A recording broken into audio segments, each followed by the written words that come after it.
End gold buyers, మీ కష్టాల్లో నమ్మకమైన మీ ఆత్మీయ నేస్తం. పేరుకి చరణ్ గారిని పెద్ది అని పెట్టారు కానీ నిజంగా పెద్ద వంశానికి ఆయన ఒక వారసుడిగా వచ్చాడు. మెగా వంశానికి మెగాస్టార్కి వారసుడిగా ఆయన వచ్చాడు. కానీ ఆయన గురించి చెప్పిన ప్రతి ఒక్కరు కూడా ఆల్మోస్ట్ లైక్ ఆయన ఎప్పుడూ అలాంటి భేదం ఉండదు. కామన్ ఒక జూనియర్ ఆర్టిస్టులు ఎలా ఉంటారో అలాగే బిహేవ్ చేస్తారు, వాళ్ళతో మాట్లాడతారు, అందరినీ విష్ చేస్తారు. చెప్పండి, మీరు నిజంగా చెప్పండి, అసలు ఎందుకు చరణ్ గారి వ్యక్తిత్వంలో అంత ప్రత్యేకత ఏముంది? ఏ లేదండి, ఇప్పుడు అప్కమింగ్ ఆర్టిస్టులు అండి, ఇప్పుడే ఏదో ఇండస్ట్రీలో చిన్న చిన్న వేషాలు చేస్తున్నాం. ఒక రామ్ చరణ్ గారు మెగా ఫ్యామిలీ నుంచి వచ్చిన యాక్టర్. అతనికి కొన్ని కోట్ల మంది అభిమానులు ఉన్నారు. అతను మేము ఇంత దగ్గరగా అంటే సార్ ఇక్కడ ఉంటే నేను ఆయన పక్కన ఇలా ఉంటాను, నుంచొని ఉంటాను. ఆయన పక్కన నుంచోవాలి అంటే ఎంత ధైర్యం కావాలి, రావాలి. ఒక రకమైన పేరు ఉంటుంది బాడీలో. ఇవన్నీ మనం మైండ్లో పెట్టుకుంటే ఉంటాయి. సార్ రాకముందు, సార్ వన్స్ సెట్లోకి వచ్చిన తర్వాత ఆయన వచ్చే విధానం, అక్కడ సెట్లో ఉన్న వాళ్ళందరినీ పలకరించే ఆ పలకరింపులో ఉండే ఆప్యాయత అయిన పోతాయి. మనం ఏదో నా పక్కన కో ఆర్టిస్ట్తో యాక్ట్ చేస్తున్నట్టే ఉంది సార్తో. అంత ఓన్ చేసుకుంటారు సెట్లో రాగానే సార్ అందరినీ. దానివల్ల భయం ఉండదు. చాలా అసలు మాటలు కూడా చెప్పలేకపోతాను, అంత కలిసిపోతారు మనిషి. అంటే ఆయన గద పట్టుకుని ఆ ఫైట్ సీక్వెన్స్లోనే, అది కాకుండా ఆ కుస్తీ పోటీల్లో ఆయన బాడీని చూసిన తర్వాత లిటరల్లీ ముందు నుంచి ఆయన మీద ఒక కమెంట్ ఉంది.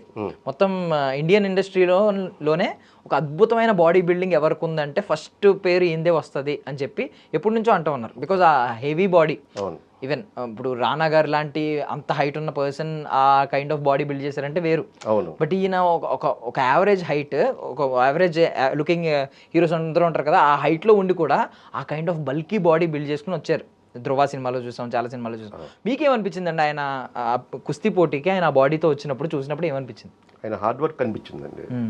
ఇప్పుడు అంటే సెట్లో కూడా జిమ్ ఉంది, షార్ట్ అయిపోగానే వెళ్ళటం, మళ్ళీ జిమ్ చేయటం, మళ్ళీ షార్ట్లోకి రావటం.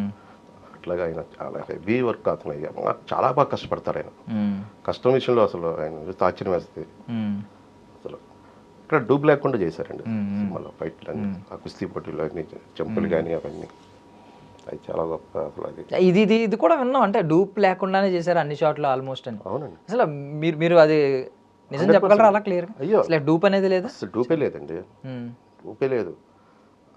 అంటే డూప్ లేదు అంటే వాళ్ళు ముందు రిహార్సల్ కోసం చేస్తారు కదా, అవి చేసి షూట్ చేసినవి కూడా సారీ చూపించేవాళ్ళు. ఎందుకులే రిస్క్ అనుకున్నారో ఏమో తెలియదు, కానీ సార్ మాత్రం లేదు నేను చేస్తానని చెప్పి మళ్ళీ మాకు ఎక్స్ట్రా, అసలు అయిపోయిన వరకు మళ్ళీ ఎక్స్ట్రా పడింది. అంటే సార్ వచ్చి డైరెక్ట్గా ఇంకా ఆయనే చేశారు మొత్తం. అంటే మామూలు సీన్స్లో మనం ఏమైనా కేర్ తీసుకోవచ్చు, కానీ ఇసుక ఆ మట్టి సీన్లో ఉన్నప్పుడు క్లియర్లీ కాళ్ళు కొట్టుకుపోవడం ఇలాంటివన్నీ జరుగుతూ ఉంటాయి ఆటోమేటిక్గా. మీరేమన్నా ఆ టైంలో ఆయన ఏమన్నా అబ్జర్వ్ చేస్తారా, చిన్న ఇంజ్యూరీస్ అలాంటివి ఏమన్నా? పాపం మోకాల మీద ఇలా చూస్తున్నాం చూసారా, ఆ షాట్ చాలా అసలు 5-6 టేకులు పైన అయినాయి. కొద్దిగా రెడ్ సైన్ పెట్టుకొని అది చేశారు, కానీ రిస్కే కదా.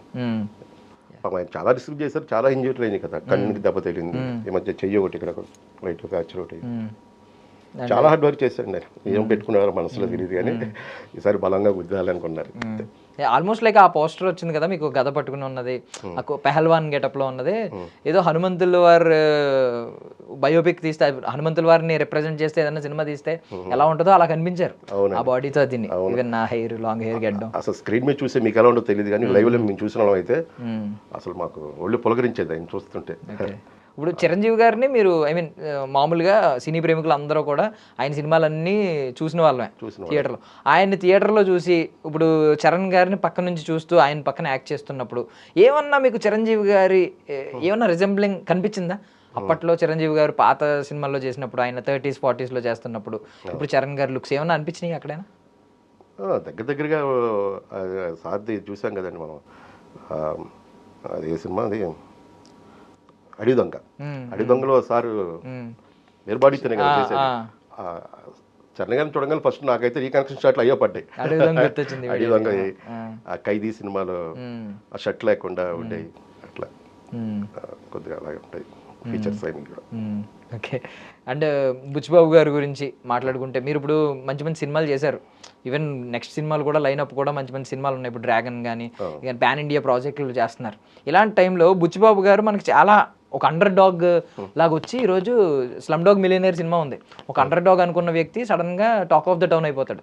అలా అయిపోయారు ఇప్పుడు బుచ్చిబాబు గారు అసలు ఎక్కడ ఉప్పెనకు ముందు ఆయన ఏముంది, ఆయన రికార్డు చూసుకుంటే ఏం కనిపించింది, ఉప్పెన తర్వాత ఒకసారి ఒక pan India project Ram Charan గారితో అసలు మనం ఊహకే అందట్లేదు. అవునండి. ఏం చెప్తారు, ప్రత్యేకత ఏమైనా ఉందా ఆయన ఇంత ఎదగడానికి? మీరు అబ్జర్వ్ చేసింది ఏంటి? ఆయన సింపుల్ సిటీ సార్. ఆయన చాలా చాలా కామ్గా ఉంటారు, చాలా డౌన్ టు ఎర్త్ ఉంటారు. అసలు ఎక్కడ ఆయనకి నేను ఒక డైరెక్టర్ని అరవాలి కేకలేయాలి అని అసలు ఆయన. ఇంకోటి ఏంటంటే ఆయన దగ్గర ఉన్న ప్రత్యేకమైన విషయం ఏంటంటే ఆయన ఎనర్జీని వేస్ట్ చేసుకోరు. ఆయన అంత మానిటర్ దగ్గరే ఆయన ఎనర్జీ అంత వేస్ట్ అవుతుంది. ఆ షాట్లో ఓకే చేయటం అట్ల మీద తప్ప మిగతా అదంతా ఆయన పెట్టుకోరు అసలు మైండ్లో. సెట్లోకి పొద్దున్న ఎలా వస్తారో సాయంత్రం వరకు అలాగే ఉంటారు ఆయన. దానివల్ల ఆయన ఇంత పెద్ద సినిమా చేయగలుగుతున్నారు. ఆయన ఐడియాలజీ గొప్పది. 350 కోట్లు ఒక వ్యక్తిని నమ్మి పెడుతున్నారంటే అసలు ఆయన కథ రాసుకునే ఇది ఆయనకున్న నమ్మకం. సుకుమార్ గారు ఏమన్నా రెగ్యులర్గా విజిట్ చేసేవారండి వచ్చేవారు సెట్స్కి? అంటే ఒకసారి అదే చిరంజీవి గారు సుకుమార్ గారు ఒకసారి వచ్చారు మేము ఉన్నప్పుడు.